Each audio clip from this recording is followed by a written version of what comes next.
Hi, Dawn Stens-Lamenti. Want living proof of the power of positive thinking? Meet Steve Brown, otherwise known as the Remission Man. I'd say I feel good, but I'd be lying because I feel great. A great feeling amplified by the fact that Brown has once again won a battle to survive a disease that kills nearly 5,000 Americans each year.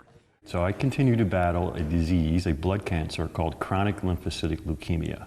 That diagnosis in 2006 required 4 rounds of chemo and forever changed the life of this Delaware bank executive, husband, father, and triathlete. This disease has opened more doors for me than it's closed, and it's created more opportunities than it's taken away. So how can you look at something like that purely as a negative or a dire situation? For a decade, Brown was blessed with remission, inspiring him to coach, run more marathons, write books and blogs in hopes of raising awareness and research funds to help find a cure for cancers like his. Last summer, Brown's blood cancer returned, and so did another 4 rounds of chemo, which he has just completed. He's encouraged by Delawarean and former VP Joe Biden's commitment to find a cure. With every day that I'm in remission, I know there's things in the pipeline, and I know there's things being, worked on and approved and researched, and there's lots of things being developed. So, yeah, with President Obama and Joe Biden really declaring war on cancer. Joe, in his proclamation, was, I think, the coolest thing. And when he was at Penn, and he actually came to the LLS office, Leukemia and Lymphoma office as well, and I know there's going to be a close partnership there. So I feel good. Feeling good physically and emotionally, thanks to a supportive, loving wife and family.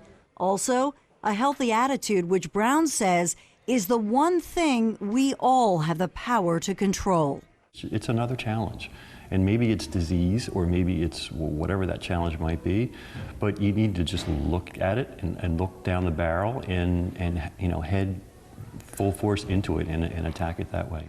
No doubt in my mind that my mindset was a critical piece in battling the disease. There's no doubt in my mind. Studies show that people who exercise the power of positive thinking every day actually live longer, up to 10 years longer. So get started and start laughing.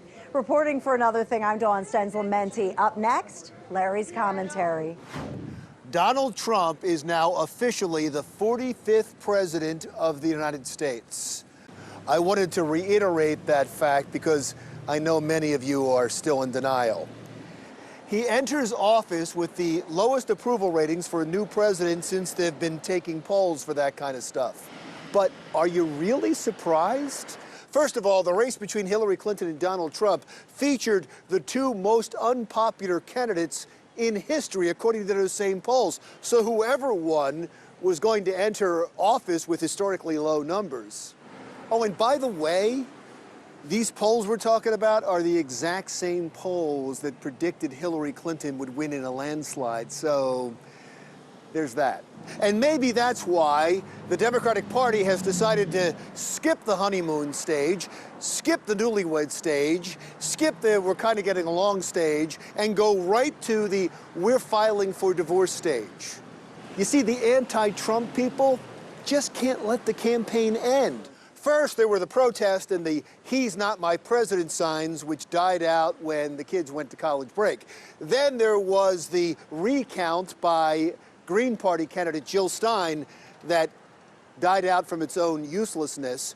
And then came the claim that it was fake news that lost Hillary Clinton the election. By the way, how about the way the term fake news has caught on? We used to just call them lies or propaganda. Now everything you don't like is fake news. And then came the investigation by the Justice Department into FBI Director James Comey's investigation of Hillary Clinton. Then came the claims that the Russians hacked the election because of an alleged bromance between Donald Trump and Vladimir Putin. And that all culminated into a stomp my feet, I'm not going to the inauguration by several Democrats. The boycott of the inauguration, that's especially stupid, because the inauguration is bigger than one man. It's a celebration of national unity, of the peaceful transference of power, of democracy, of our Constitution.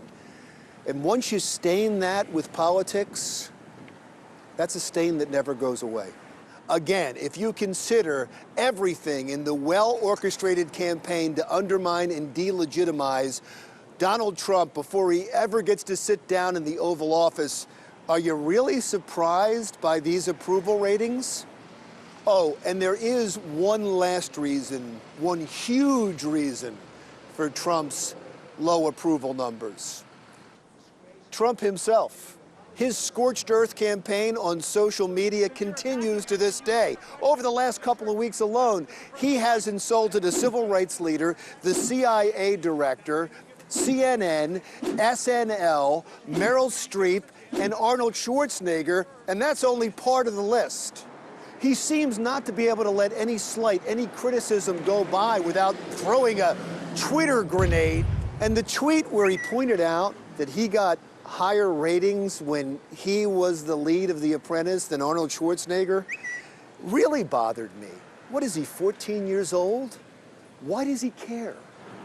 I started out this commentary reminding you that Donald Trump is now president.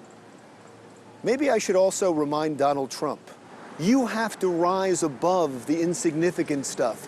You are president now. You're bigger than an SNL skit or a Sunday morning news interview. We expect from you what we expect from every president, to rise above yourself. Truthfully, I don't know if you're capable of that, but I pray you are. And if you can't, well, then the ugly campaign of 2016 will extend through 2017 and next year and through your entire time in office. And in the end, we all lose. What a group of losers. I'm Larry Menti. See you again next week.